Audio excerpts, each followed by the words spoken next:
Um, my name is Arlene Rodriguez Jacoby. I am the Mpld Program Director, and it is an honor to be here with you and share this space to talk about the importance of promoting leaders of color in the field of child welfare. You're going to learn more about our program today.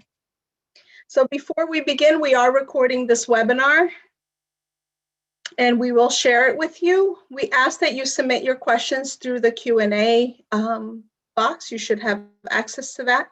The chat is also available to you. Feel free to interact with us through there. If you have any technical issues, we can try to help. I want to just mention that Rayan Michelle is here with us today. She is an intern with the Mpld program from Rutgers University. She is graduating this May with her MSW. So we appreciate Rayan's help in the project and with us today. So she's going to be monitoring the Q&A, and later she will read us any questions that we have. I also have an alumni here with us today. She will come onto the screen a little bit later when we get to talking about the Alumni Association and the Q&A portion of the webinar. So again, we're going to go over the components of Mpld, an overview. We'll talk a little bit about reach and success, the type of projects, the alumni network, and of course, we'll save some time for Q&A.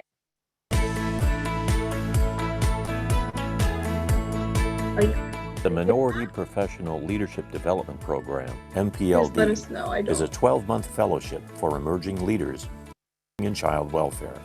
Graduates become transformational leaders using research to make informed decisions.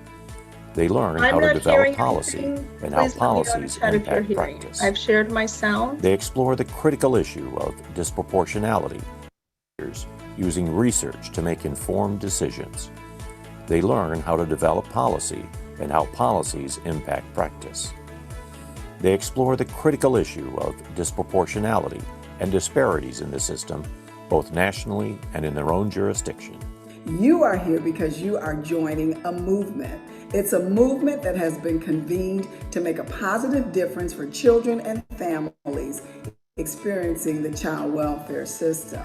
Children of color, especially African American, Latino, and American Indian children, are overrepresented in foster care. You've joined this movement because you are a change agent. Leaders who are culturally competent, dynamic, transformational, that mirror the child welfare population. These leaders can make the difference. You feel comfortable when you see someone that possibly look like you. They have more of an understanding of maybe the struggle or the background and understand you overall. A community of like-minded professionals of color, which is very, very rare in our field. The exposure to opportunities, to other leaders, to networking, and just the experience overall has really pushed me beyond my imagination. The opportunity to network with people from around the country was absolutely something that you will take with you forever. It's like this wonderful seed. It grows in a beautiful tree that could help so many people. It will grow you in ways that you could have never imagined, and there's something to be learned at any level of where you are. It allowed me to be a stronger leader at work. It's a good opportunity to open doors, but also to have you step outside of your comfort zone and have a bigger impact to the next level. This is your time, and it's a great opportunity. It really changed my life. It's such a great feeling to be in. Yes, I have enough to give back. You are the change that families and children are seeking.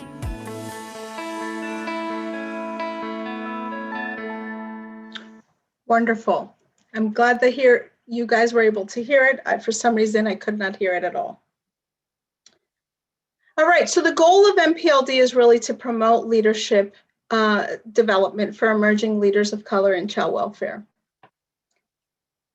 We intend to do this work, or rather our intention around this work is really to prepare leaders of color to take on roles in the field of child welfare at all levels.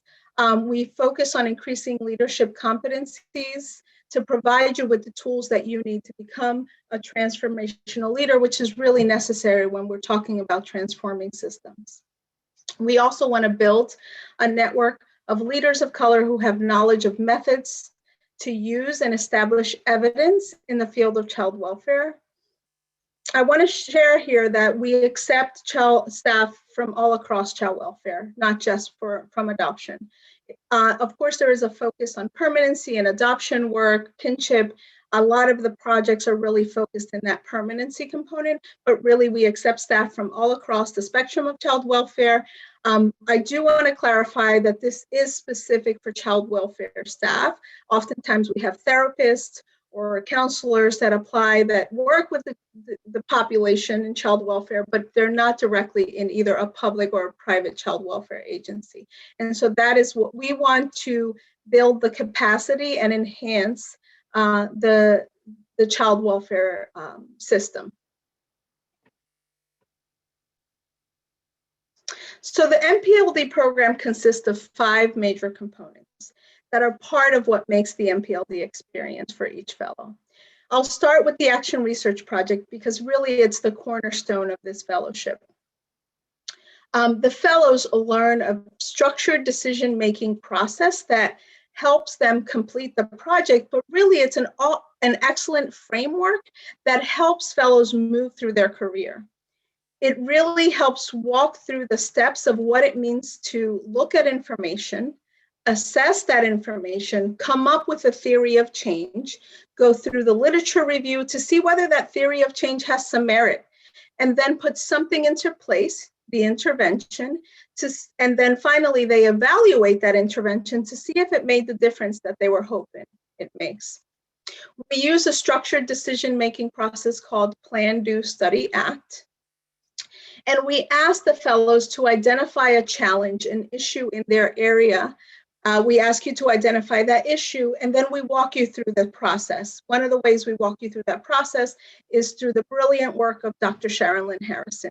She's a consultant on the project, and she's an expert in the field of program evaluation and research. And she works very closely with each of the fellows to guide them through this process of Plan, Do, Study, Act. We have developed a template that the fellows use, and each template has a section, and we really break it apart. So while it seems like maybe sort of this big, huge project that you're tackling, we really break that up into pieces so that it's doable. And later, I'm going to show you a slide with some types of projects and give you some ideas of what are some of the work that we've seen through Mpld. The second part of the tree that I'm going to talk about is the mentors. The mentors are a really important component of the fellowship because we ask each fellow to identify someone in their local agency, right? So we're doing the work with you or with the fellows through coaching and your project, but we want you guys to have someone on site that's going to really support that work, that's going to open the doors, break down barriers. Sometimes it's giving you access to data. Sometimes it's giving you access to the higher level executive leadership in your agency. We want someone to help pave the way and open the doors and promote the work that you're doing in your jurisdictions. And that's really the critical role of the mentors. The third part we'll talk about is the expert and individual guidance. And so you receive this through different ways. The first we'll talk about is through the Wednesday webinar. So Dr. Harrison takes this Plan, Do, Study, Act work and breaks it up again through the Action Research template. We break it up, and she teaches it in segments through the Wednesday webinars. In addition to that, we also bring field experts to present on different topics that are related that we think will enhance the competencies that we're hoping you gain through the fellowship. We have individual and group coaching. The individual meetings are two parts. They're leadership development and the Action Research Project. I focus all of my work on helping you develop your leadership skills and really identifying the goals that you have for yourself as a leader. We use the scores of the multi-leadership questionnaire and the authentic leadership questionnaire, which are part of the fellowship surveys, to really help you identify what are the areas that you want to develop as a transformational leader. Dr. Harrison focuses her part of the coaching calls on guiding you through the action research project. And really a lot of learning happens in those sessions, because you're really learning, how to conduct a survey, how to ask the right questions, how to run a focus group. Whatever it is that your project is dealing with, you really get an opportunity to get firsthand instruction from Dr. Harrison on these areas. Then we have the online courses. I'm going to talk about that next. In the next slide, I'll go into detail, but there are 4 online courses. And then finally, when you graduate from the fellowship, you become part of the alumni network. And again, we'll dive more into that later in the presentation. So let's talk about the 4 courses. These 4 courses were actually developed by Dr. Harrison, and in the process of developing those, she was really looking to identify what are the 4 key areas that is important for and critical for the success of leaders in child welfare. So the first course is Transformational Leadership. And there again, you learn about sort of the foundation of transformational leadership and the tools that you need to become a transformational leader or to really enhance your transformational leadership skills. The second course is Using Research to Make Informed Decisions. And again, the importance of data, of using data to advance your work, to make informed decisions through the use of data, and really how to read it, how to interpret it. Is it telling a story? There's so much to this. And I think a lot of fellows come into the project terrified of data, not knowing, maybe they weren't great in their statistics class in college, but really she does a phenomenal job in presenting the information in a way that's really not intimidating at all, and gives fellows a really good understanding of the importance of using data. The third course is the Practice of Addressing Disparities.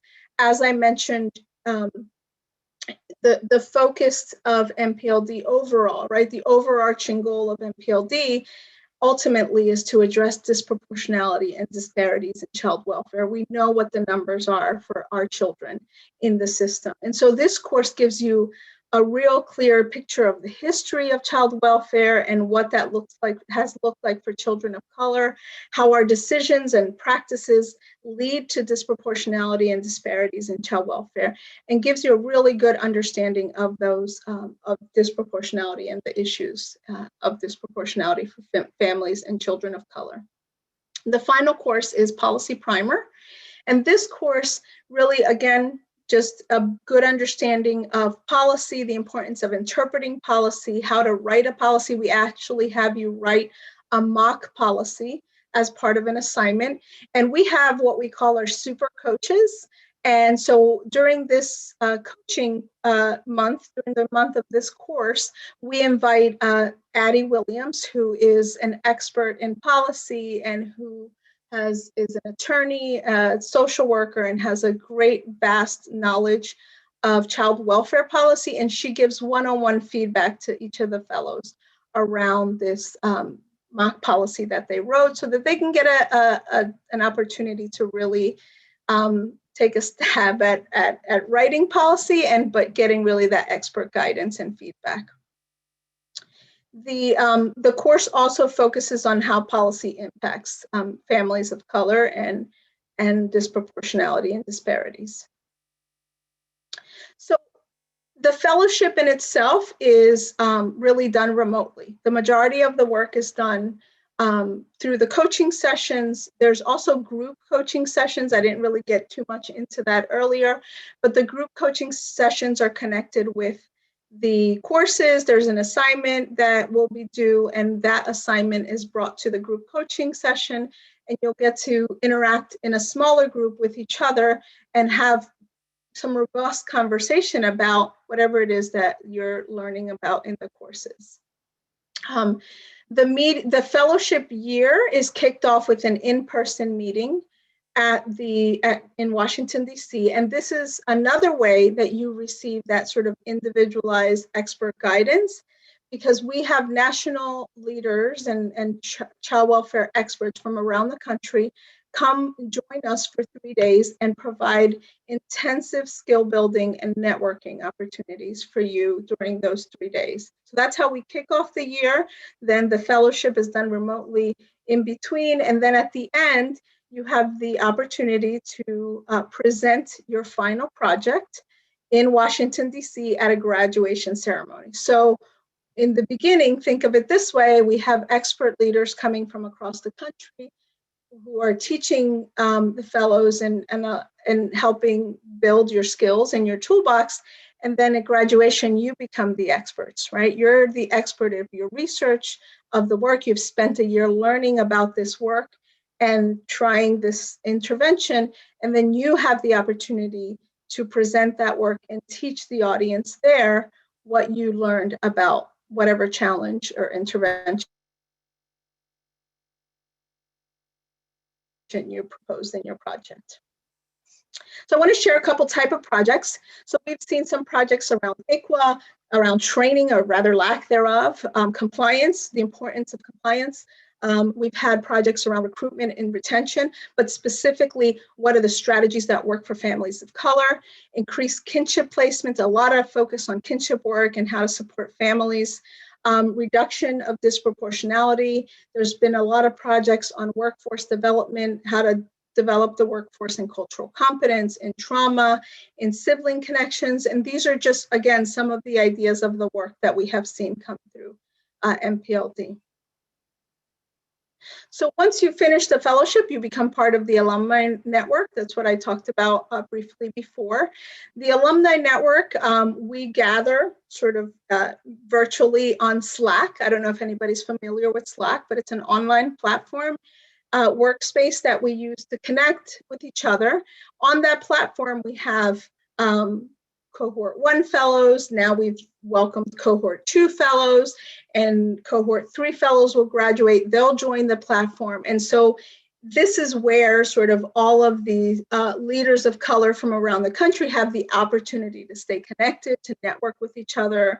We do job postings there, featured, I'm always sort of putting out shout outs of different opportunities that come up, or different ways in which fellows are promoting their work and successes that they've had. I'll give you some examples here. These are speaking engagements that fellows have had keynote speakers for transformational leadership, awards for their project, opportunities to teach through webinars, in different ways. So far, this has been our reach for Mpld.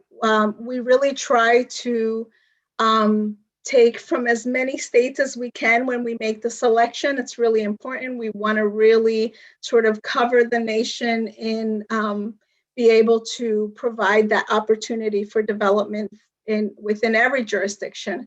In the light blue, you'll see where we've received applications. In the dark blue, you'll see where we have actually had fellows represented. So we to date have 23 states represented. We had a tribal member last year be part of our cohort, and a member of a territory be part of our cohort. So far we've had quite a few accomplishments, I have to say. 36% of fellows who participated in Mpld have been promoted either during the project or shortly after the project. I really think, while we don't guarantee that, right? There's no guarantee.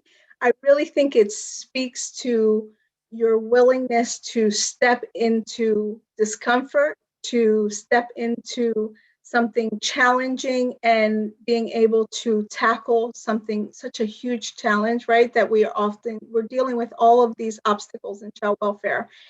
And to take time out of your, everyday, your workload, your family, whatever other things are going on in your life, and dedicate a year of your life to address a challenge that can improve a system, I think speaks volumes about the passion and the dedication that these fellows bring to the table. And really, I think that says a lot and speaks a lot of volumes to what you're willing to take on and not afraid of a challenge.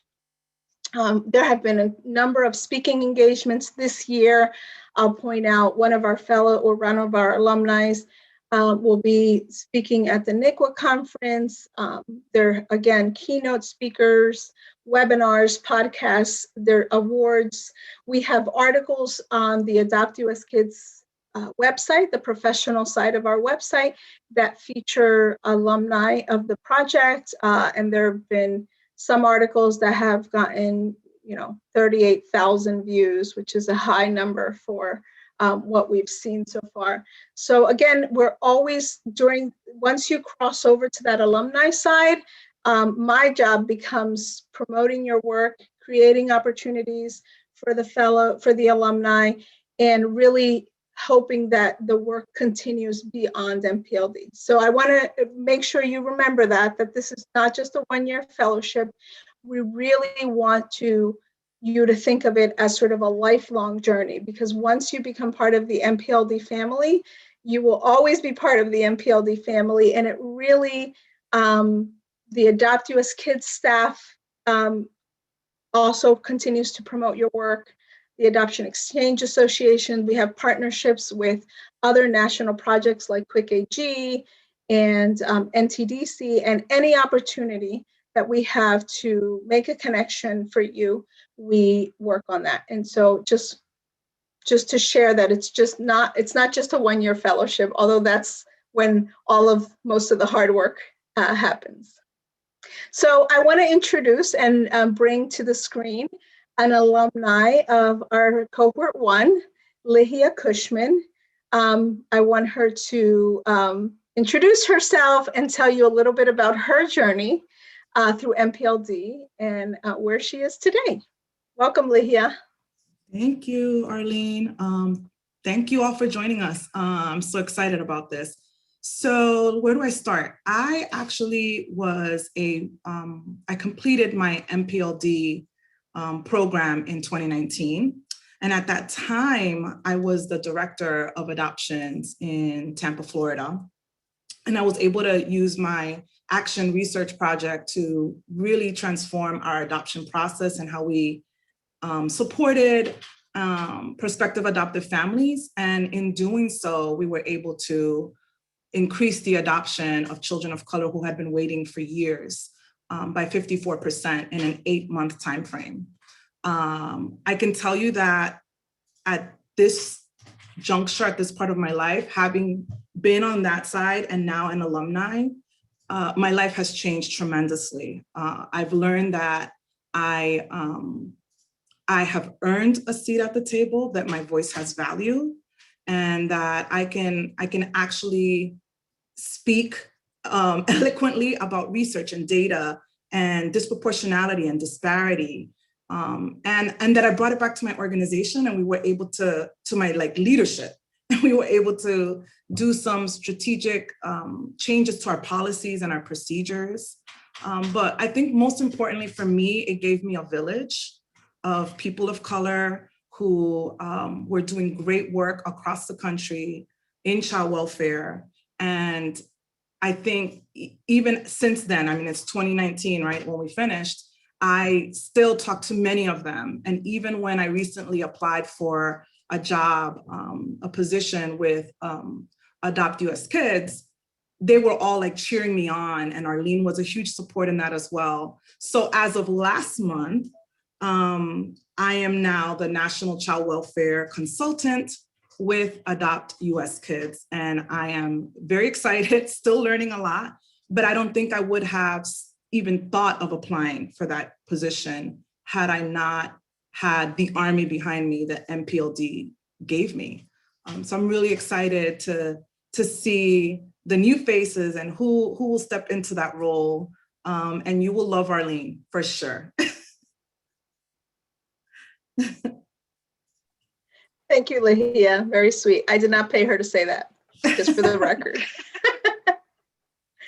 I mean, Aleja is, again, one of our many success stories, and I'm grateful for her taking time out of her schedule to be with us today. And I wanted to welcome her as part of this conversation, because I think that, as we go into questions, right, so I've reserved the rest of the time that we have together to answer any questions that you may have, but you can get the perspective not just from me as the program director, but somebody who sort of walked the journey, or not sort of, but have walked the journey through Mpld.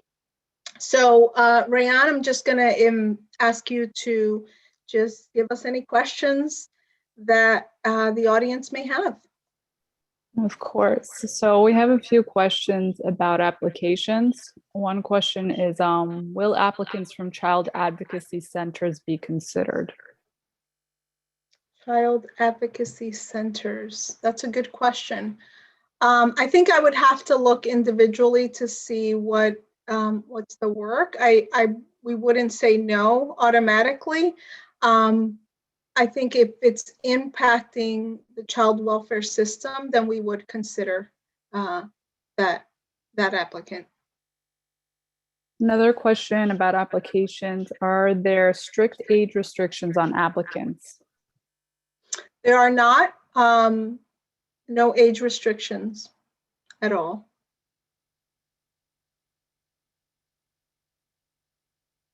Okay. What is criteria for applying besides working within child welfare system? The person stated they're in Louisiana and they applied, but were not given feedback as to why they were selected. Also, does your degree have to be in social work? All very good questions. So the degree does not have to be in social work. The criteria is that you have a minimum of 3 to 5 years of experience in child welfare. You need to belong to the 3 racial ethnic groups that are listed on the website and that are representative of the children who are disproportionate in child welfare. That is Black, African American, Hispanic, Latino, and Native American. In terms of feedback, unfortunately, that's challenging because, we can't give individual feedback. But just remember that it's a very competitive process. And so it may not have anything to do with whether you're a right candidate or not. It's a matter of, we try to make it diverse in terms of geography. If we've had 3 applicants or 3 fellows from New Jersey, we may want to consider a new state. If we have fellows with 10 years of experience or applicants with 10 years of experience and 3 years of experience, we want to provide a diverse group because, we, again, want to make impact on all levels. And so we have direct caseworkers, we've had state adoption managers, we've had associate commissioners. I mean, it's really been across the board.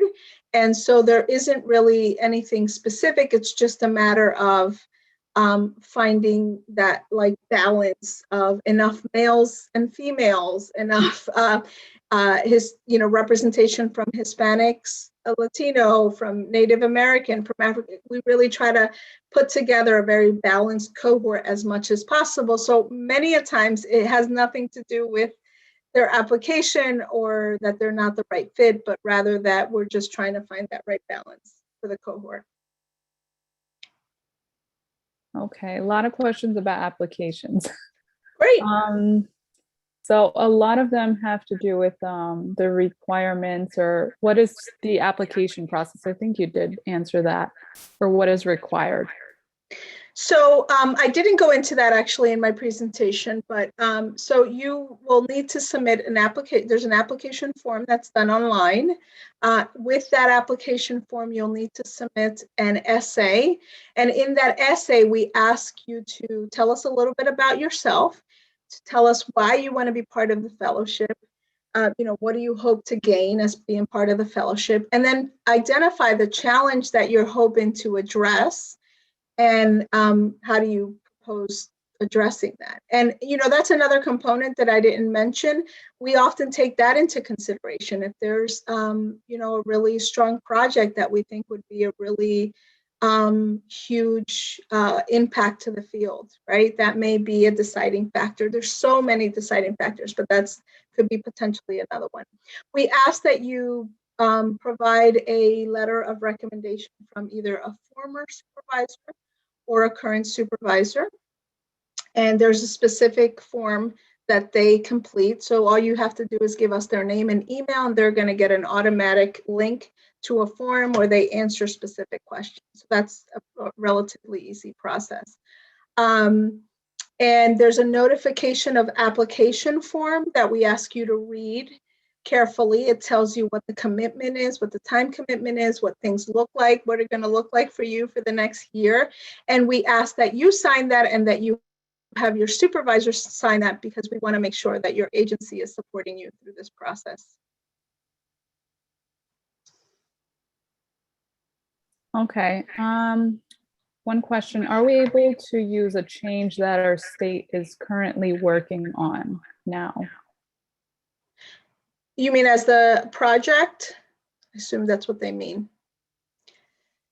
So I would say absolutely. Actually, some of the fellows that have had the most impact are because they brought something that was already in the works in their agency. And so there was a lot of momentum, there was a lot of resources and support that was poured into that because it was something that was already sort of on the agenda. I think that's really strategic and smart to do.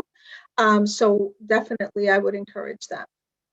And Lihia, if you want to jump in on that one, because I think that might have been the case for or rather it was something you really felt the agency needed. And so.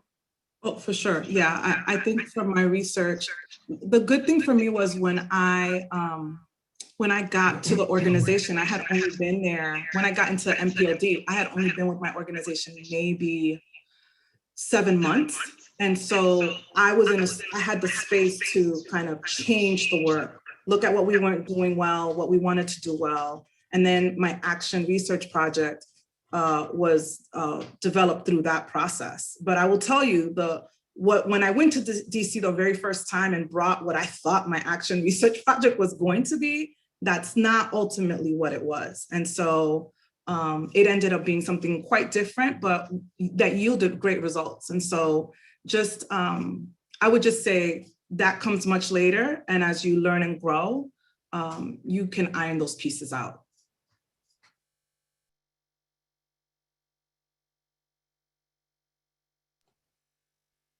Great.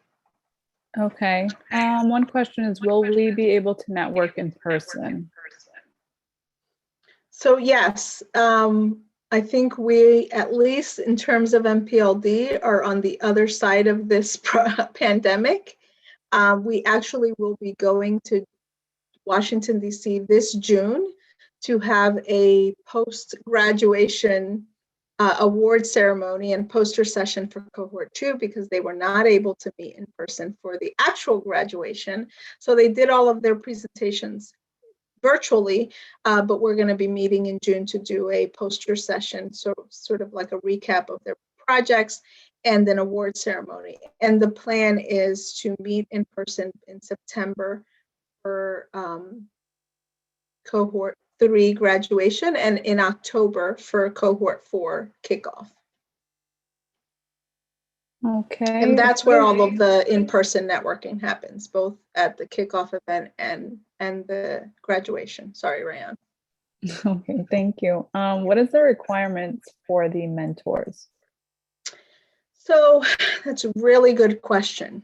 So the requirement is that, really it's not a requirement. We strongly encourage that they're part of your agency. We have made a few exceptions for some who are not.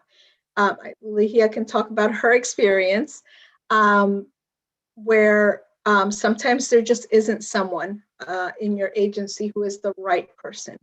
The requirement, what we want you to think about when you think about your mentor is this person, first of all, do they have the time to commit to the project and to what you need to support you through the project?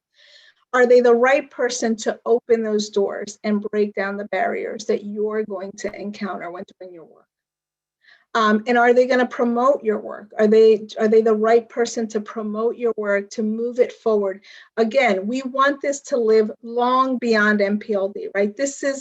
We give you sort of intensive tools and coaching during this year, but it's really just a starting point, right? When you finish the fellowship, you're just beginning this journey into higher levels of leadership, into promoting, advancing your work, hoping that work becomes systemic change for the system. And so we really want it to be somebody who can be strong in those areas. Sometimes that's your supervisor, sometimes it's not, sometimes it's somebody outside of the agency. Very few and far between do we want to have someone outside your agency, because we feel like that's tricky, but it has worked and we've let it happen. It's worked, it's happens. Leah, share with them. Yeah, so for me, I struggled to find someone. I think primarily because one, I was new to my organization, but two, the folks in my leadership group were tapped out. They didn't have the capacity to take this on, and they didn't want us to they wanted to look good while they were doing it. And so honestly, it was MPLD's staff, their coaching, that helped me figure out, oh wait, I can ask my state adoption administrator and see if she would be interested, who is also a woman of color, see if she would be interested in being my mentor. And lo and behold, she was. And so I think that also, you become really close with your mentor, and they have, like Arlene said, they have to be people who can not only promote your work, but be encouragers, because this is not as wonderful as the program is. It's tough to kind of manage that and the work that you're doing, but it is so worth it in the end. And so having our state adoption administrator call me on a Sunday just to check in and how's your homework going and tell me about your project. I actually sent it to her before I even presented it. I sent it to her. So I think, just get with your supervisor and kind of figure out who could that person be. And it does have to be someone who can travel with you to DC if possible, be there for your graduation, because it's a big deal. It's a big deal. Thank you, Lahia. Yes, we do, all expenses are paid for both fellows and mentors to come to both of the in-person meetings. So the expectation is that they attend those events as well. There have been some, exceptions made, circumstances that are outside of their control. And, that it's, we've managed that. But I have to say, the mentors who didn't attend the in-person event perhaps had a different experience than those that did attend the in-person event. So I think that's a really important piece, making sure they're willing to do that and they're willing to, take out the time for the project and dedicate to you during this year. I'll say they don't have to be a person of color, but I think that brings a really, there's just certain value that a person of color who has navigated through what life and what work looks like as a person of color, there's something that they can offer. But again, I just had a mentor meeting with the mentors from Cohort 3, and I provided them with resources on culturally responsive mentoring and what are the things to consider. So it's not, they don't have to be, but certainly I think there's a benefit to that to a certain extent. Okay, this question's for Lehia. How did that year look like for you, and how did you balance everything? Great question. In some ways, I felt, so I was in a new job trying to, roll out this whole new initiative, which was really my action research project. I think for me, time management was key. So I would go to work during the day, and then in the evenings, I was doing my homework, because there is homework. And then again, this is why it's important to have your supervisor. And I had approval all the way up the chain for me to be part of this project, because there were going to be days that I needed to kind of work from home so I can do some assignments and work on my action research project and, have these mentoring calls. So this is why I think it's really critical for your not just your supervisor, but your supervisor's supervisor to be really in support of this work that you're going to be doing. So for me, it was just a balance of time. It was also being mindful of, I didn't want to rush through the homework because I know I'll never get this type of in-depth training again. And so I didn't want to miss anything. So for me, I would work during the day. Usually I would take Thursdays to just work from home. And that's where I did a lot of my Mpld work. And that's usually when I had either a call with Arlene scheduled or with my mentor or my coach. So it just depended on when they were available. But for us, Thursdays seemed to work. And so that's really how I did it until the very end. And by the way, we didn't have a year to get it all done. We had 8 months. And that was it 8 months, Arlene, right? It was 8 months. So I think that was one of my cohort's biggest feedback was, please make it a year. It's too it feels too fast in 8 months. So you're welcome. And also, I think just, make sure all your ducks are in a row at work so that you can make time and space for this, because I promise you it will change your life professionally. I wish this was a training that, and I'm just going to say this, that people of color could have been in child welfare, could have received early on. I wish it was available to all folks coming in through the door, but it is pretty competitive. And so, whatever you submit, whatever you're planning, just make sure your leadership understands that you're going to have to divide some time here to complete the program successfully. Thank you, Lahia. I just want to add to that too. So to provide some clarity around like the coursework, you get 2 months to complete each course. When we added the extra time, thanks to the strong feedback of cohort 1, we were able to add more time for you to do the coursework. The coursework is self-paced, so you could do it all in a week, or you can do it little by little over the course of 2 months. There are some time-sensitive assignments that are connected to the coaching calls, and so it's important that that's done so that you can come to the coaching call prepared to have conversation. I'll say that coaching time, the group coaching time, is another huge opportunity for connecting and networking, because it's a smaller group and you really get to know your fellows and where they are, what challenges they're dealing with, and that's where sort of some of that networking and support begins to happen. And so it's really self-paced. But again, you have that 2-month window to complete it. Okay. Any other questions, Rayan? Yeah. How many spots are available in each cohort, or how many applicants are selected? So we select 16 applicants every year. Okay. Can 2 people from the same agency apply and get accepted? So they certainly can apply. It's probably unlikely that we would select 2 people from the same agency, but we have selected 2 people from the same state. Okay. When must the application be signed and completed? June 7th at 11:59 Pacific Standard Time, which means you East Coast folks have a little more time. Someone said, I am a Pacific Islander, thus I would not meet the applicant criteria.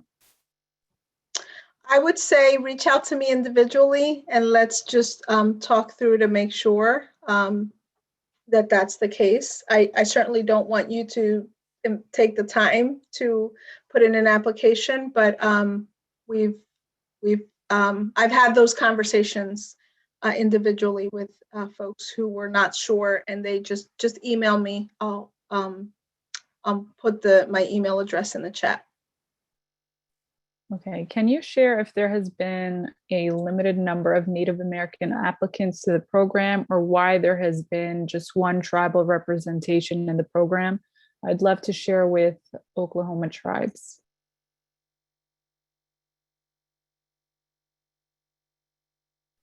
So we have received very few applicants from tribal, Native American population. I'm not sure if the information is not getting out there. We do disseminate to the Center for Tribes. We have a lot of connections and contacts with tribal communities across the country, but for whatever reason, the number of applicants from tribal communities have been very low, which is why we've only had, so we had one person in cohort 1 and one tribal person from cohort 1. There was a second person in cohort, in cohort 2, we had 2. One worked for the state, she was part of a tribe, but her job was with the state of New York. And the second person was part of a tribe, like her work was the child welfare program manager for that tribe. We would encourage you to share it with all of your colleagues and networks in the tribal community. We definitely would want to increase the number. Thank you. Okay, given the pandemic, what efforts are being made to ensure safety while meeting in person? So we are following all guidelines, recommended guidelines for the hotel, Washington, D.C. Those are all conversations that we're having. We're encouraging if folks are able to get vaccinated and they're comfortable, it's not mandatory, but to, do that. There will be masks and again, we'll observe whatever social distancing guidelines will be required. The hotel has provided us with a very detailed plan on how they plan on screening at every touch point throughout the hotel. And so we're taking every precaution we need to make sure that everyone is safe and feels comfortable. If for some reason, for this June event, we're going to offer an opportunity for folks to attend virtually if they don't have that comfort level, which is understandable. Okay, somebody asked, did your proposed project end with what you started? You may have answered already. I think this is for Aleja. Did my proposed project end with the results, I guess, that I was looking for? Yes. Yeah. Actually, I was surprised. I am pretty much like a data junkie. And so for this project, I really took time, I had a team as well. So I really took time to explain to my team kind of the vision, get their buy-in on the project. And I just didn't look at the data until we had all our ducks in a row. And so once we did that and we had a system and I could see that we were consistently doing the same thing over and over again, then I pulled the report. And when I pulled it, I was surprised that in a short period of time that we were able to do so much by just tweaking a couple of things here and there. So no, it didn't have the results that I thought of because I didn't think we were going to change and shift our work so quickly and turn it around so quickly. And it's definitely paid off for children. So yeah, I was surprised. My team was as well. I was surprised when I presented it for my action research project was surprised as well. So it was definitely something pretty neat to experience. Great. So we have 5 minutes. The one thing I jumped in the chat while Aleja was talking and answered a few questions in there that maybe Rayon didn't see because she's monitoring the Q&A. I will tell you just briefly about the selection process because I think that hasn't come up yet. And when folks ask about the application process, I wonder if some are meaning the selection process. So essentially, I received all the applications. I think in cohort 1, it was 50 something applications. Cohort 2 was close to 60 applications. Cohort 3 was a little bit smaller because we were in the middle of the pandemic. I still think we got close to 40 applications. And we have a selection committee. And so there is 3 or 4 selection committee members who are generally leaders of color in child welfare, who who review applications. They could be part of the leadership group of AdoptUSKids. They could be alumni of Mpld, mentors of Mpld. There was a previous iteration of Mpld called Mpld. They're still engaged with us on some level, and so some of them have served on selection committees. So there's a review of applications, and the applications are scored based on specific questions that we're looking for. Each applicant gets a score, and then from there, the Mpld team meets and selects 25 applicants to go into the second round to interviews. We do a Zoom interview for the 25 applicants. And again, we have a matrix with very specific rubric rather of questions and sort of scoring system for the application. And then we use those scores combined with, again, the geography, whether they're male or female, years of experience, they're tribal, they're, depending on all of those factors, we take all of those things into consideration and we make a final selection of the 16 candidates for the next cohort. So I think we have time for one more question. It's 3:58. I want to make sure that we end right on time. Okay, how do you address or help people work on conference or presentation skills? So I think there's like an intense, Aleja can speak to this, an intense skill building process that happens when you get close to the part of getting ready for graduation. So ACT, right? Plan, Do, Study, Act.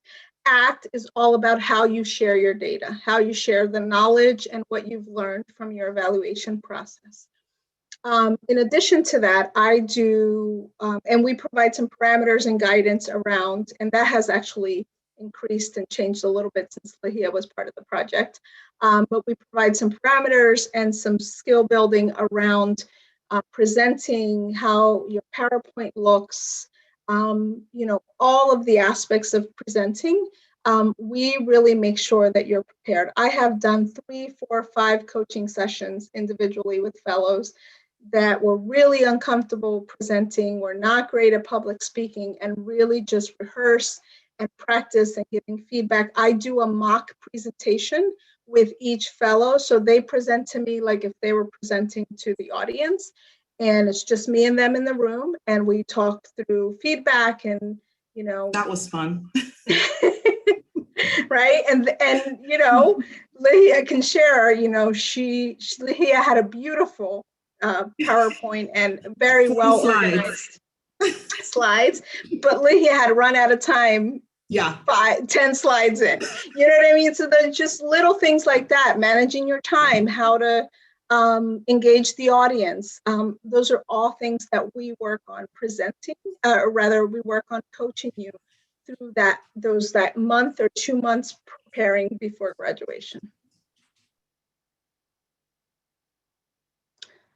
All right, so it is 4 o'clock on the dot. Thank you so much for being here. I really appreciate, thank you, Aleja, for being part of this conversation with us. The link to the application is in the chat. We hope to start seeing some applications come in from you guys. If you have any questions, specific questions, maybe we didn't get to something that you really wanted to know, feel free to reach out to me directly, and we'll hopefully see your application real soon. Take care. Bye, Aleja.